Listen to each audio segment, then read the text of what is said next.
बिस्मिल्लाहिर्रहमानिर्रहीम, अस्सलाम वालेकुम। 9th क्लास चैप्टर 1 हम लोगों ने स्टार्ट किया हुआ है। आज हमारा लास्ट टॉपिक है उसका chemical calculations.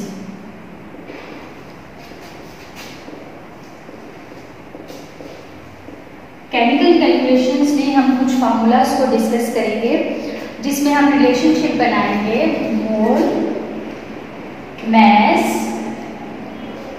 And number of particles.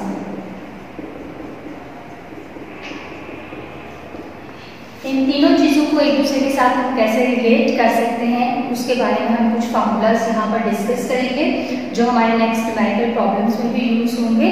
तो सबसे पहले हम देखेंगे मोल का मास के साथ क्या रिलेशनशिप बनता है। ठीक है, किसी भी सब्सटेंस का जो मास होता है, जो गिवन मास होता है, हमें उस मास ऑफ सब्सटेंस को हम रिप्रेजेंट करते हैं हमेशा किसके साथ, स्मॉल एम के साथ। जहां पर भी आपको स्मॉल एम लिखा हुआ नजर आएगा कैलकुलेशंस के अंदर, वो रिप्रेजेंट करेगा इस चीज को, मास ऑफ सब्सटेंस को। ठीक है, और ये हमेशा हम मेजर करते हैं कौन सी यूनिट में, ग्राम्स में मेजर करते हैं। उसके बाद हमारे पास एक टर्म होती है मोलर मास ऑफ सब्सटेंस। ये भी हमें number of moles find out करने के लिए चाहिए होता है। सो मोलर मास किसी भी सब्सटेंस का जो है उसको हम रिप्रेजेंट करते हैं कैपिटल एम के साथ, और ये वो मास होता है जो कि 1 मोल ऑफ सब्सटेंस का मास होता है जब हम उसको ग्राम्स में एक्सप्रेस करते हैं।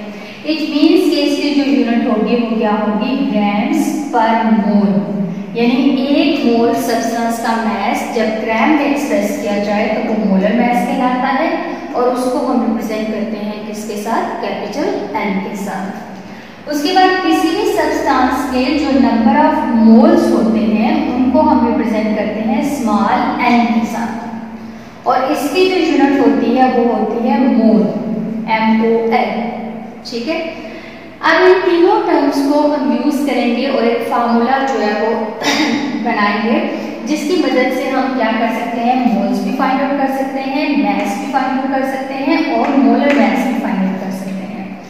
सो किसी भी सब्सटेंस के जो नंबर ऑफ मोल्स हैं, अब वो सब्सटेंस आपके पास एलिमेंट भी हो सकता है, मॉलिक्यूल भी हो सकता है, फार्मूला यूनिट भी हो सकता है। ठीक है, तो नंबर ऑफ मोल्स किसी भी सब्सटेंस के हैं वो किसके इक्वल होते हैं, मास ऑफ सब्सटेंस, यानी जो मास हमें दिया गया होगा divided by molar mass of substance.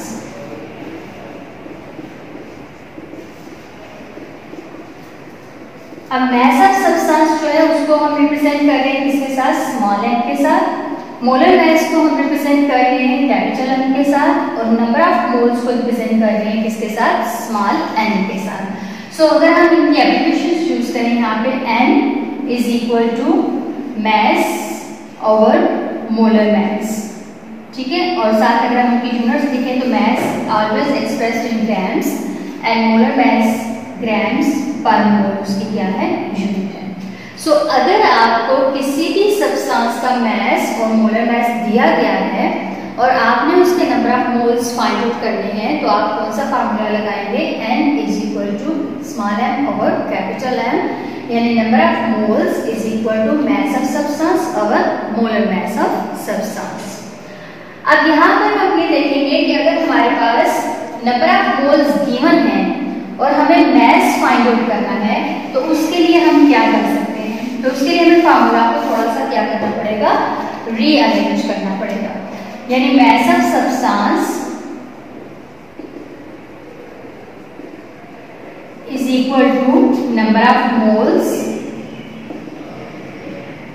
Multiplied by molar mass of substance. ठीक है, फार्मूला वही है, सिर्फ हमने उसको क्या कर लिया है, थोड़ा सा रीअरेंज कर दिया है। जो चीज हमें चाहिए है उसको हमने इस साइड पे लिख दिया है, और number of moles into molar mass हमारे पास दूसरी साइड पे आ जाएंगे। So small m is equal to number of moles n into molar mass capital M आ जाएगा हमारे पास। So this is the second formula. ये भी न्यूमेरिकल प्रॉब्लम्स में यूज होगा, जहाँ पे आपको नंबर ऑफ मोल्स दिए गए होंगे और आपने क्या फाइंड आउट करना होगा, मास ऑफ सब्सटेंस जो है वो फाइंड आउट करना होगा। इससे रिलेटेड जो है आपकी बुक में एक एग्जाम्पल है, एग्जाम्पल 13, और वो एग्जाम्पल क्या है आपके पास कि आपको पोटेशियम पर मैग्नेट KMnO4 इसके नंबर ऑफ मोल्स दिए गए हैं और इसके नंबर ऑफ मोल्स आपको दिए गए हैं 0.1 मोल। आपने इसका मास फाइंड आउट करना है पोटेशियम परमैंगनेट का, यानी स्मॉल m आपने क्या करना है, कैलकुलेट करना है। अभी हमने फॉर्मूला पढ़ा इसका कि नंबर ऑफ मोल्स किसके इक्वल होते हैं, मास over molar mass. It means कि हमें मास फाइंड आउट करने के लिए पहले इसका मोलर मास जो है वो कैलकुलेट करना है। और मोलर मास हम इसका कैसे कैलकुलेट करेंगे, molar mass of KMnO4 is equal to mass of potassium plus mass of manganese plus mass of 4 oxygen atoms. ठीक है, और ये कौन से मैसेज हैं, इनके एटॉमिक मैसेज हैं। पोटेशियम का एटॉमिक मास है 39, मैंगनीज का है 55 और एक ऑक्सीजन का 16, तो 4 × 16 आ जाएगा। जब आप इसको कैलकुलेट करोगे तो ये आपके पास आ जाएगा 158 ग्राम्स पर मोल। क्लियर हो गया। अब क्या होगा यहाँ पर कि हमने नंबर ऑफ मोल्स हमें दिए गए हैं, मोलर मास भी हमारे पास आ गया है। अब हमने क्या करना है, इसका मास फाइंड आउट करना है। So number of moles is equal to mass over molar mass. हमें नंबर ऑफ मोल्स पता है, हमें मोलर मास भी पता है, हमने मास फाइंड आउट करना है। तो मास को हम जो है वो एक साइड पे रहने देंगे और नंबर ऑफ मोल्स और मोलर मास क्या हो जाएंगे, मल्टीप्लाई हो जाएंगे। नंबर ऑफ मोल्स है हमारे पास 0.1 मोल और मल्टीप्लाई बाय मोलर मास है हमारे पास 158 ग्राम्स पर मोल। मोल पर मोल से क्या हो जाएगा, कैंसिल हो जाएगा। जब हम 0.1 को 158 से मल्टीप्लाई करेंगे तो क्या आ जाएगा हमारे पास 15.8 ग्राम्स, यानी मास ऑफ KMnO4 हमारे पास कितना आ गया, 15.8 ग्राम्स आ गया। सो this is the relationship of mole and mass. अब जो नेक्स्ट हमें देखना है इस टॉपिक का सेकंड पार्ट, वो क्या है, relationship of mole with number of particles. किसी भी सब्सटेंस के जो नंबर ऑफ पार्टिकल्स है, जैसे कोई भी एलिमेंट है तो उसके अंदर हम हमेशा कैलकुलेट करते हैं पार्टिकल्स एटम्स, यानी नंबर ऑफ एटम्स कैलकुलेट करते हैं। अगर हमारे पास कोई कंपाउंड है तो उसके पार्टिकल्स हम किस तरह से कैलकुलेट करते हैं, नंबर ऑफ मॉलिक्यूल्स की टर्म में। अगर हमारे पास कोई भी सब्सटेंस जो है वो आयोनिक कंपाउंड है, यानी फार्मूला यूनिट है, तो उसके नंबर ऑफ पार्टिकल्स क्या होंगे, नंबर ऑफ फार्मूला यूनिट्स। और अगर हमारे पास कोई भी सब्सटेंस आयोनिक स्पीशीज है, ठीक है, एक सिंपल आयन है हमारे पास, तो उसके अंदर हम नंबर ऑफ आयन्स कैलकुलेट करेंगे। तो हम ये चारों फार्मूलाज जो है वो देखेंगे।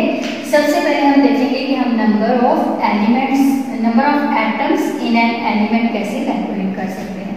सो number of atoms in an element, किसी भी एलिमेंट के अंदर नंबर ऑफ एटम्स जो है कैलकुलेट करने का फार्मूला है हमारे पास mass of element divided by atomic mass of element multiplied by Avogadro's number. ठीक है, नंबर ऑफ पार्टिकल्स को कैलकुलेट करने के लिए हमें किसकी जरूरत होती है, एवोगैड्रोस नंबर की जरूरत होती है, जो कि रिप्रेजेंट करता है कि 1 मोल ऑफ सब्सटेंस में constant number of particles present है 6.022 × 10⁻23 पार्टिकल्स। ठीक है, अब आप देखें किसी भी सब्सटेंस का जो मास होता है, जब हम उसको उसके एटॉमिक मास या मॉलिक्यूलर मास या फार्मूला मास के साथ डिवाइड करते हैं तो वो हमारे पास आ जाता है नंबर ऑफ मोल्स। ठीक है, यानी नंबर ऑफ मोल्स हमने पढ़ा था कि किसी भी एटम के जो नंबर ऑफ मोल्स हैं वो उसके मास और एटॉमिक मास के इक्वल हैं। किसी भी मॉलिक्यूल के जो नंबर ऑफ मोल्स हैं वो मास और मोलर मास के इक्वल हैं, और किसी भी आयोनिक कंपाउंड के जो नंबर ऑफ मोल्स हैं वो मास और फार्मूला मास के इक्वल हैं। ठीक है, अब आप देखिए मास of element divided by atomic mass of element, ये किसके इक्वल हो जाएगा, number of moles of element.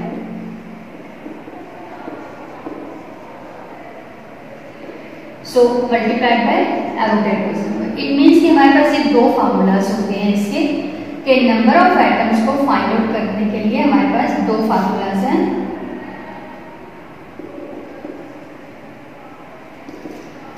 अगर हमें मैस दिया गया है तो हम ये फार्मूला लगाएंगे, mass over atomic mass multiplied by Avogadro's number. अगर हमें मोल्स दिए गए हैं तो हम ये फार्मूला लगाएंगे, number of moles multiplied by Avogadro's number. Clear हो गया? अब सिमिलरली हमें क्या करना है, number of molecules find out करने हैं कंपाउंड के अंदर। So number of molecules in a compound is equal to mass of compound divided by molar mass of compound multiplied by Avogadro's number। Means कि अगर जनरली हम देखें तो किसी भी सब्सटेंस के जो नंबर ऑफ पार्टिकल्स है वो मैस और molar mass multiplied by Avogadro's number के इक्वल होंगे। यहाँ पे हम कंपाउंड के अंदर मॉलिक्यूल्स की बात कर रहे हैं, तो नंबर ऑफ मॉलिक्यूल्स किसी भी कंपाउंड के अंदर उस कंपाउंड का मैस जो हमें गिवन होगा डिवाइडेड बाय उस कंपाउंड का मोलर मैस, यानी 1 मोल ऑफ कंपाउंड का जो मैस होगा उसके साथ डिवाइड करेंगे और मल्टीप्लाइड बाय एवोगैड्रोस नंबर करेंगे। अब यहाँ पर भी हमारे पास ये जो फार्मूला है ये किसका फार्मूला है, उस कंपाउंड के नंबर ऑफ मोल्स को फाइंड आउट करने का, यानी किसी कंपाउंड के अंदर जो मॉलिक्यूल्स के नंबर ऑफ मोल्स हैं वो हमेशा mass of compound divided by molar mass of compound के इक्वल होते हैं। सो इसकी जगह हम क्या लिख सकते हैं, number of moles of compound multiplied by Avogadro's number. अब यहाँ पर भी हमारे पास दो फार्मूलाज हो गए कि नंबर ऑफ मॉलिक्यूल्स, हम अगर हमें मैस दिया गया है कंपाउंड का तो हम मैस और molar mass multiplied by Avogadro's number से फाइंड आउट करेंगे, और अगर हमें नंबर ऑफ मोल्स दिए गए हैं तो number of moles multiplied by Avogadro's number के साथ करेंगे। सिमिलरली हमारे पास जब कोई सब्सटेंस आयोनिक स्पीशी होती है या आयोनिक कंपाउंड होता है तो उसके लिए हम इन फार्मूलाज को कैसे मॉडिफाई कर सकते हैं। सो number of formula units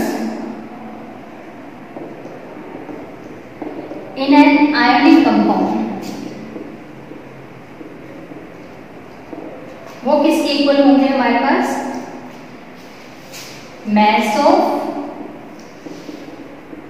ionic compound या mass of formula unit divided by formula mass of ionic compound multiplied by Avogadro's number।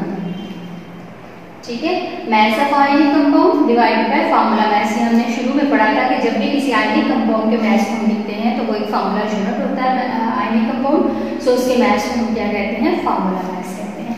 अब किसी भी आयनिक कंपाउंड का मैस और उसका डिवाइडेड बाय फार्मूला मैस हमेशा किसके इक्वल होता है, उसके नंबर ऑफ मोल्स के इक्वल होता है।